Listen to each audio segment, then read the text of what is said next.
Boas tardes, benvidos ao Auditorio de Galicia a presentar este concerto extraordinario da Orquestra do Conservatorio de la Real Filarmonía de Galicia.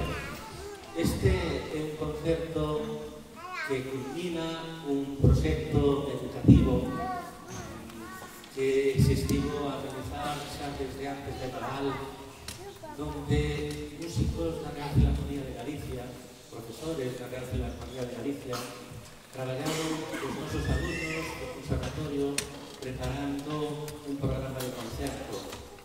Hoxe culmina ese traballo con a mostra do que foi esta semana intensa aquí no Auditorio de Galicia e os previos dos meses de novembro e decembro no Conservatorio de Santiago. Para o Conservatorio e para os nosos alumnos e os nosos profesores é moi importante este tipo de traballo porque acerca os rapaces a unha realidade orquestal, acerca os rapaces a unha práctica orquestal que pode ser moi importante no seu futuro. Por eso, agradecemos sinceramente a Real Filarmonía de Galicia, aos seus profesores, este gran compromiso que teñen a educación dos jóvenes músicos e agradecemos ao Consorcio de Santiago que nos permita traballar con esta formación musical da nosa cidade. Pero evidentemente o agradecemento máis importante cos nenos, cos rapaces que traballaron con moita ilusión, aos profesores da Filarmonía de Galicia que fixeron un traballo excelente con eles, a Diego García, o director que esta semana estivo pulindo todos os puntos musicais importantes e agradecemos aos profesores do Conservatorio, especialmente a Roberto Santamarina, que é o responsable desta orquestra, e a Alejandro Valcárcel, que tamén colabora con nós. Nos, desde aquí, damos as gracias ao público por esta presencia. Espero que disfruten. Lorenzo dos Santos, outro compañeiro, profesor, preparou un conto que será narrado por Fina Pérez. Moitas gracias e espero que disfruten.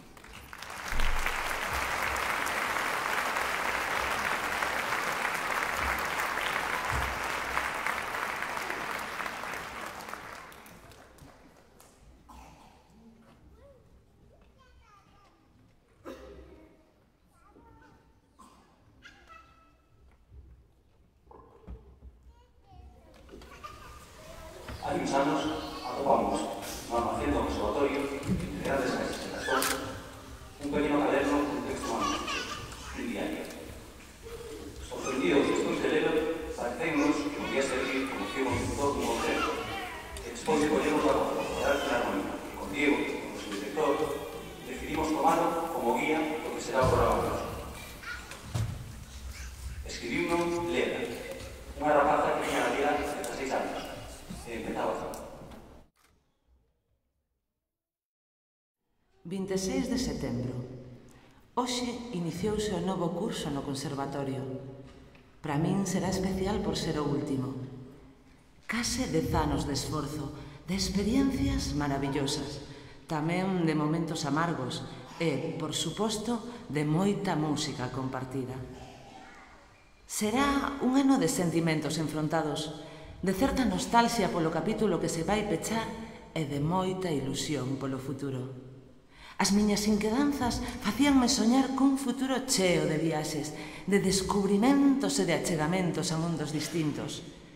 Estes soños acompañábanme desde que era nena e a música semellaba ser o instrumento ideal para cumprilos. A orquestra do Conservatorio, para pechar o acto que inauguraba o curso, tocou unha marcha solemne e alentadora, unha peza cun primeiro tema vigoroso e rítmico.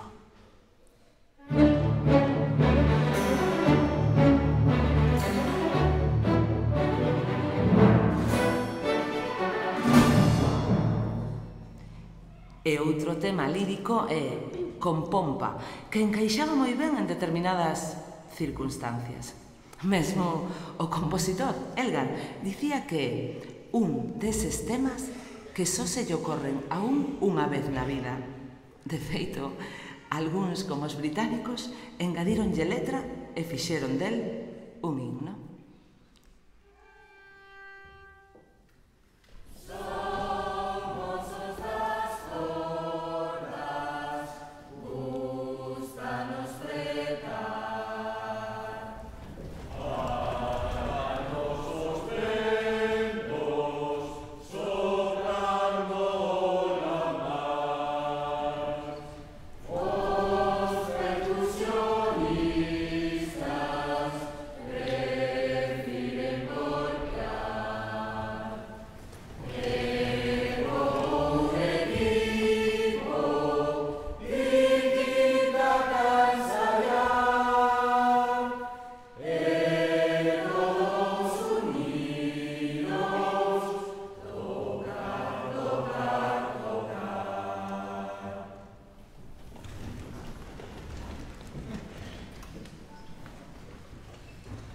Foi nese concerto cando compartín o primeiro atril dos violonchelos con Xés.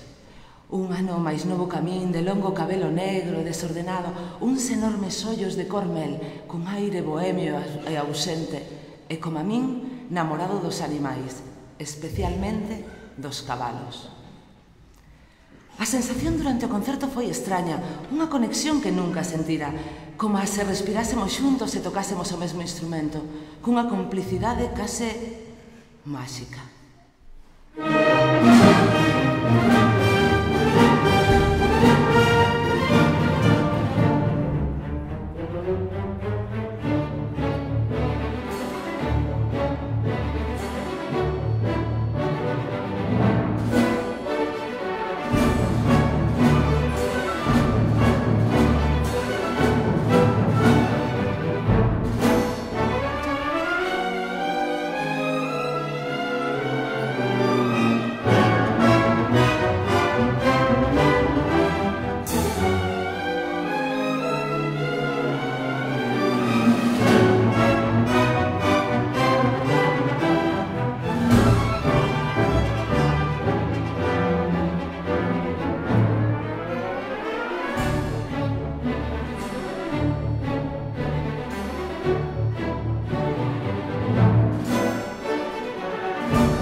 23 de outubro.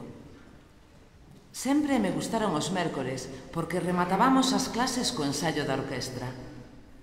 O que non podía imaginar era que chegase a desexar tanto, tanto, tanto que chegase ese momento. O momento de sentar o carón de Xés, compartindo respiracións e emocións mentres tocábamos. Cada nova obra que ensaiábamos co orquestra convertíase para min nun escenario de soños e aventuras nos que Xés e máis eu éramos os protagonistas. Hoxe mesmo, mentres Offenbach, co cancán que pecha a súa opereta Orfeo nos infernos, facía que os deuses se abandonasen a danza nun inferno propio, festeiro e alegre, eu imaginábame con Xés, cabalgando polo París versallesco, atravesando grandes e frondosos bosques e estreitas rúas empedradas, co vento moldeando os nosos cabelos ceibes, nun percorrido tolo e desbocado nun galope infernal.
Dazoito de decembro. Hoxe tivemos o ensaio xeral para o concerto de Nadal que faremos dentro de 3 días. Foi un ensaio desastroso pola miña parte. Sen concentración, sen acougo, mesmo sen ilusión. Estaba tan afeita a proximidade de Xés, a súa compañía fronte ao atril que compartíamos, que a súa ausencia inesperada e injustificada nese día me impediu aproveitar o ensaio e aportar a miña parte á orquestra. Por primeira vez desde que o coñecera, era consciente do importante que Xés era para mí. Ai, estaría no concerto de Nadal, estaríame enamorando dele.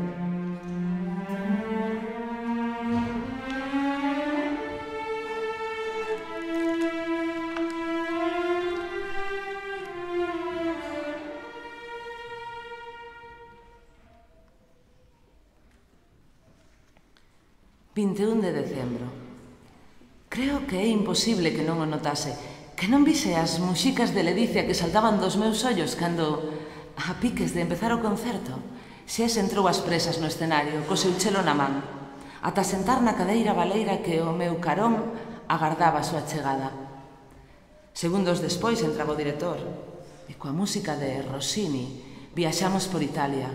Rimos e coqueteamos, namorámonos e xogamos. Só un compositor coa imaginación e o atrevemento de Rossini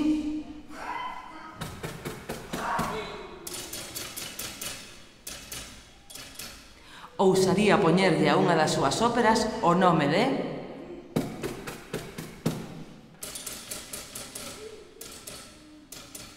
O señor Cepillo, que é o que significa en italiano bruxino.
21 de xaneiro.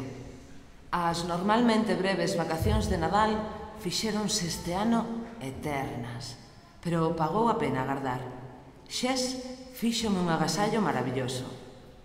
Unha turquesa ovalada do tamaño de medio polgar, que se converteu desde entón nun dos meus máis prezados tesouros. Díxome que lla trouxera o seu pai de Irán e que os árabes sabían que protexía os xinetes e as amazonas. Esas semanas, mentres tocábamos música de Kettleby, melodiosa e evocadora, coa turquesa pendurando do meu pescozo, moi perto do corazón, eu trasladábame soñando a Persépolis, a torre dun gran palacio persa, convertida en princesa.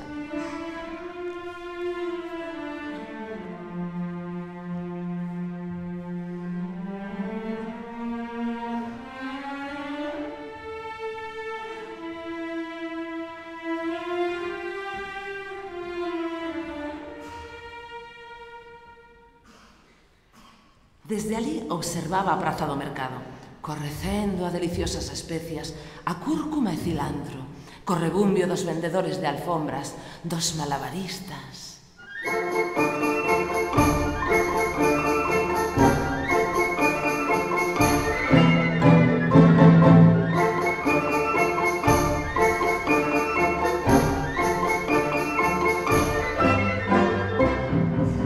E dos encantadores de serpes.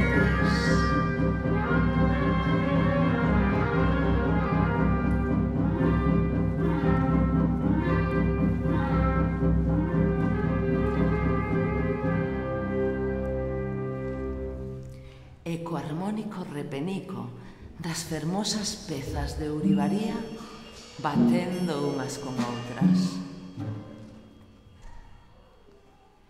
Desde a miña torre cantaba a namorada, agardando a chegada do intrépido Xes, que se abriría paso entre a multitude co seu séquito para me vir buscar.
8 de abril. A nosa lúa de mel durou 1001 noites. E o trote dos poderosos cabalos árabes e guiados polo canto dun frautín mandarín, chegamos ata o mesmo corazón de China.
...31 de maio.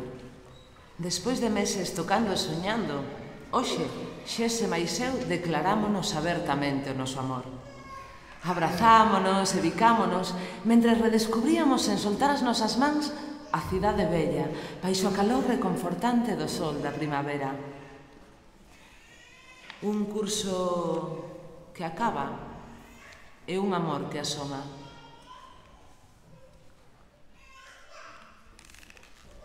Eu lembro a Leda.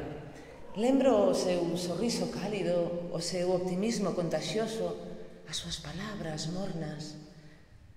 Ás veces atopo no xornal algún artigo que fala dela. Sábese que agora vive en San Diego, California, onde dirixe a Orquesta Sinfónica da cidade, na que Xes é o primeiro violonchelo. Sábese que chegaron ali despois de percorrer todos aqueles lugares que soñaran facendo música e que construíron un pequeno rancho que tamén soñaran para eles e para os seus dous cabalos, Cast e Lau. Sábese que cabalgan polas maravillosas paraxes naturais californianas, enriquecéndose coa música do país.